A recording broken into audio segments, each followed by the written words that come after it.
Hi, my name is Mike Bodie. I am an actor, and voice director. I'm based in London. I work primarily in voiceover for games, and I've been working as an actor professionally for the last 15 years and working in voiceover for the last sort of 5 or so years.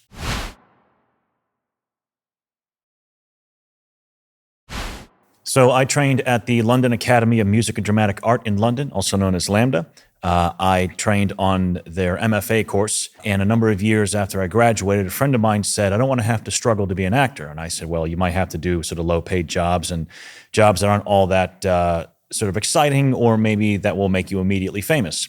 And what he was talking about was that he didn't want to have to decide between, do I pay my heating or do I eat? And his whole idea was to use the skills that we had developed as actors to find other jobs which would use those skills. And so I thought to myself, well, what skills do I have that I use on stage and screen that I can use in other fields of work that would generate an income? So I started looking into voiceover and motion capture, and I initially found more success in voiceover, particularly voiceover for games. And for me, voiceover for games is the closest thing to stage and screen that isn't stage and screen. I love all stage and screen work that I do, all the voiceover and motion capture work as well. But I found that I really enjoyed doing especially voiceover for video games.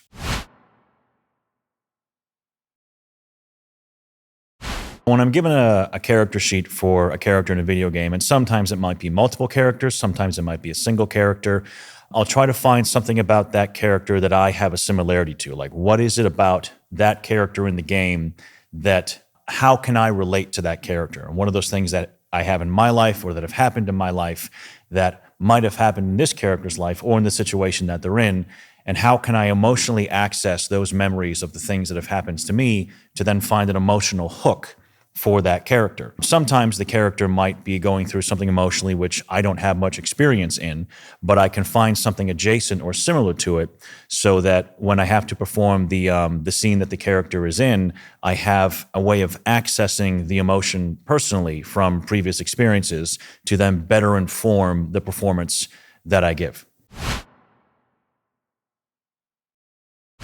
As far as adapting the voice goes, if there's a picture of the character, that will tell me a lot about how they physically hold themselves, how they stand, any kind of physical quirks or things that might affect their voice, like if the character looks like they're particularly muscular, or maybe they're overweight, or maybe they're thin, or maybe they're old, or maybe they are somebody who has been through a lot in life and is very vocally weathered. So then I will adjust those qualities in my own voice and emulate what I think would be a good vocal choice for that character based on either the audition that I'm given or the job that I have that I'm working on. And so I'll do my best to interpret the information that I have from the character sheet or what I've been given by the director if I'm doing the job. And then I will adjust my voice through various techniques to emulate what I think will be a good vocal choice for that character.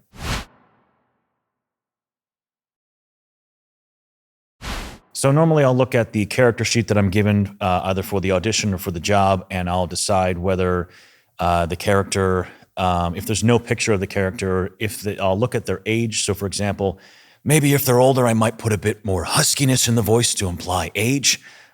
Maybe if they're younger, I might slightly pitch my voice up a little bit just to make him sound a bit younger, because my voice tends to sit in a lower register. Or maybe if they tend to be a bit more grizzled or gruff based on the information I can get from the character, I might lower my voice a little bit so it sounds gruffer and more weathered. Now, granted, I don't always look like these characters, but it's my job as the actor to emulate the vocal quality of that character, sort of hand over the character design. Generally, the characters are designed by this point to the character artists so that my vocal choice informs the choices that they have made. Because so much of my job is a physical sort of performance. Like it is, I might not be waving my arms around or walking across a stage or having to stay still for a camera shot or something, but the voice performance is a physical performance, even if it is very focused and I'm only using certain parts of my sort of physical performance tool set. So generally I'll sort of check in with myself physically. Maybe I need to blow my nose or rinse my mouth out or brush my teeth, chew some gum, just to kind of keep all of the sort of instrument lubricated and working nice and cleanly. There's no kind of like clackiness or kind of, I don't know, phlegm going on in my mouth. If I feel a little bit stressed or tired or something, I might have a quick cup of coffee. If I'm feeling stressed, I might take a moment to just sort of focus in to go, right, I'm here to do a job.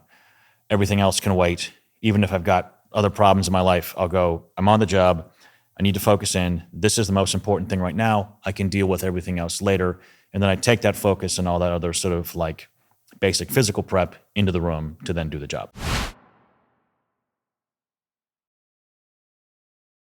One of the most memorable characters I played was a side quest character in the AWE DLC for Control by Remedy.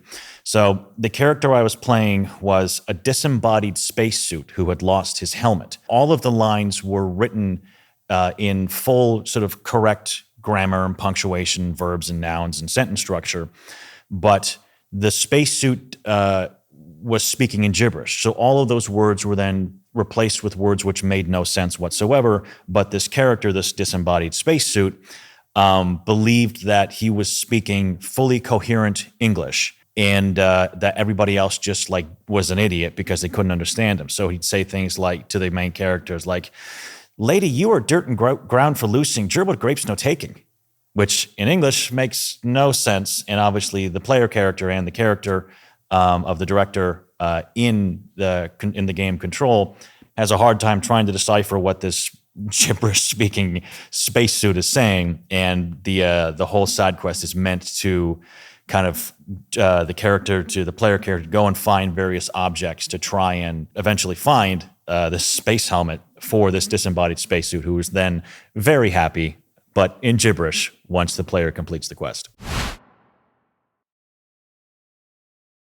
Since I've been doing voice acting for games, I've seen an increase in the amount of characters who are grounded in reality. There are still obviously characters who are very outlandish and zany, and very cartoonish and grotesque, but there's been an increase in the amount of characters who are grounded in a kind of cinematic reality of the kind of traditional TV dramas, TV thrillers, cinema that we're used to seeing on TV and films. And so there's been a greater need for voice actors to have a stronger acting background for those kinds of games, because those kinds of games require that ability to access emotion and to be subtle with your deliveries and to bring a lot of sensitivity and a lot of detail to characters which might not exist in characters which tend to be very cartoonish and sort of big and zany. So I've seen an increase in the kinds of characters that are grounded in reality, even if they are living in a fantastical land or if they're in some sort of sci-fi environment. There's that need for them to be based in a recognizable reality that even if you don't play games, somebody watching the game being played or seeing a cinematic or a cutscene can easily emotionally engage with and recognize.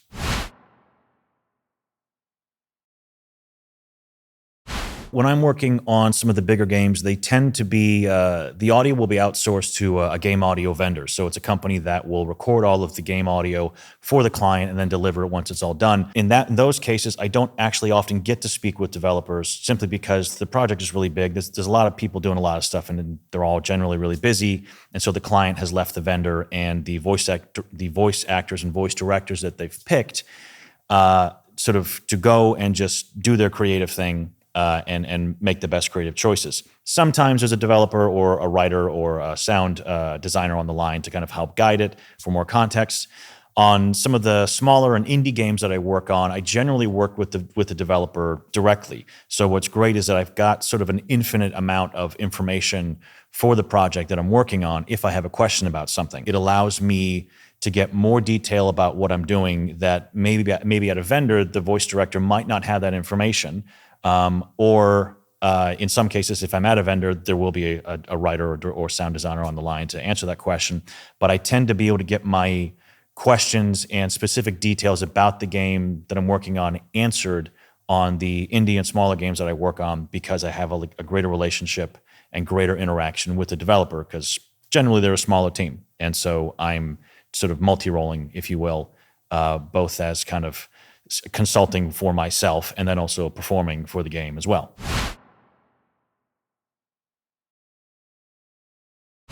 So one of the best things that's most rewarding about working in voiceover for games is if I'm working on a project where I got a lot of characters to perform, I get to essentially be lots of different things in a short space of time. So I get to play one character who has their whole background that needs to be vocally delivered, then another character, and maybe they just fill sort of a narrative. They're sort of like a narrative plot device. Like somebody gives a piece of information to somebody. It's like that delivery still has to be effective and not sort of stand out too much. So you have to sort of find a balance that it's effective at delivering the information, but also not being too sort of over the top and irritating.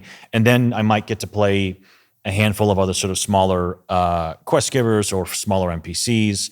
And I get to make creative choices vocally to kind of inhabit and perform those characters. One of the toughest things about doing voiceover for games is you're not always given a whole lot of information. You don't always know what the project is. You could be auditioning for something that it might be a game that if you're a gamer as well as a voice actor, maybe you play that game all the time. And then they're doing some DLC, and you don't know that the thing you're auditioning for is actually DLC for that game that you're really familiar with. So if, for example, you knew that it was DLC for that game you are very familiar with, your performance might adjust a little bit, or you might be able to you would be showing up with more detail and knowledge about that project because you've played that game. Now, game auditions for voiceover tend to be very security conscious, and information is sort of difficult to come by. If you're lucky, you can always ask your agent or maybe the casting director about something in the audition itself. But you kind of have to make a lot of creative and imaginative choices on your own based on the information that you have. If I'm booked on a job and I'm given a character, generally the choices I made during the audition are the choices that they will want for the actual job itself. So they might play back my audition reference and then give me a few notes or tweak some things. But a lot of the initial creative freedom is done at the audition stage, because in order for me to get that job, I generally have to audition for it. So I'll make those choices ahead of time based on the information that I have. And when I get to the job itself, if I'm lucky enough to book it, then those choices I made can either get enhanced or maybe sort of shifted a little bit to refine them for the character now that I have more information since I'm now doing the job. Generally, creative freedom is quite high on a lot of video game work, even if the choices you make are really kind of subtle. Like, not every game is going to be huge and outrageous and have a lot of cartoonish characters. But the developers are often relying on the actor to make those choices for them, or at least offer something up that they think is really good and that they then want to use. Sometimes you might make a choice that they didn't think of, and then you get to go with that one, and you have a greater influence on the game because of the choice that you made that they didn't consider.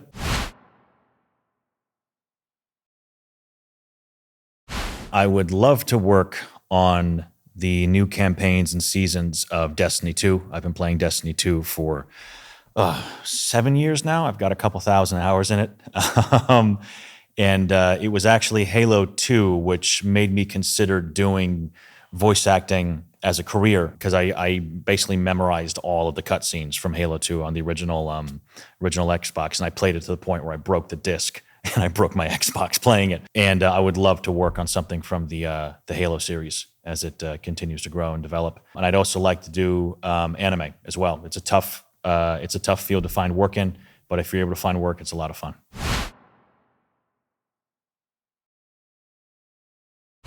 I got the chance to play through all of the new God of War, so not God of War Ragnarok, but the one before it on PC when it was ported from PlayStation. And it was really eye-opening to see all of these different characters who obviously move around like humans but don't look like humans, or they look sort of like fantastical, mythical versions of humans, and to see the actors' choices in them and how human and relatable their performances made those characters, as opposed to kind of playing into the grandiosity of the God of War franchise. The fact it was really grounded, and it was a story about a father and son reconciling their relationship and grieving about the loss of Kratos' wife and Atreus' mother, and how they go through this sort of grand opera of a story.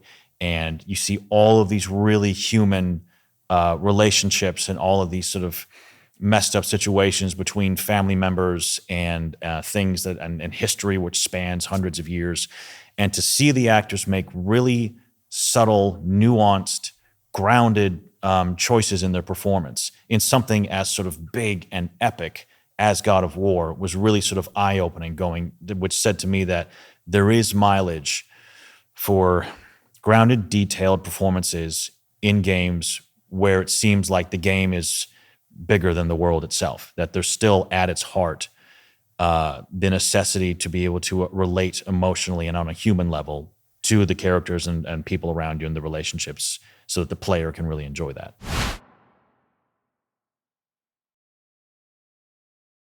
Being a voice actor, first and foremost, is being an actor. Like, it's great if you've got great vocal technique and you've got great equipment, but if you don't have some kind of acting background or some kind of acting training, it's going to be difficult to deliver performances which are memorable, detailed, engaging, and which can affect people. You kind of want to go for that performance that makes people's hair raise on their arms. Voiceover is a generally quite a frictionless industry to get into. It's very easy to buy sort of decent equipment for not a whole lot of money, but then the important part is that you are continuing to train. You have some kind of baseline training in theater, in film, or whatever, or improvisational theater or comedy, something that allows you to access emotions and deliver them for the character that you're trying to play is really important. And for people looking to get into voice acting, I would always suggest to them, because people will come from different backgrounds. Some people go to drama school, some people go to film school, some people train on stage for their acting background. I always recommend going for improvisational theater because you have no safety net. It makes you feel very exposed. You don't have a script, and if you're able to find and access the emotions and to be able to tell a truthful, compelling story without a script and perform it well, then being able to take all of those skills and put them into a voice performance is really, really helpful. It's kind of like fast tracking your way to a baseline acting skill set. Voice acting is a very rewarding job. It's a lot of fun when you book the job, but it's a lot of work. It's a lot of unsexy sending emails, going to conferences, building relationships with people, working on yourself, being somebody that other people want to work with. Like, it's great if you got a lot of credits, but if you're a jerk, all those credits kind of don't mean a whole lot because you're just unpleasant to work with. So being a team player, being creative, bringing value to the team that you want to work with, being somebody that people want to work with because it makes their jobs easier. People like working with good people. And like, nobody gets up in the morning and goes, you know what, I'm going to be bad at my job today. Everybody wants to do good. Even if you're tired, even if you're cranky, you want to do good work on the job, and you want to do it with good people as well. So it's important for actors and voice actors to know themselves really well, find out where they can improve themselves, what are their flaws, what are the things that hold them back, what are their own challenges, take daily incremental baby steps to overcome them, because you can't climb a mountain by jumping up it. You have to take one step at a time, and it's painful and it hurts and it's sweaty, but it's really rewarding, and there isn't any other job I'd rather do.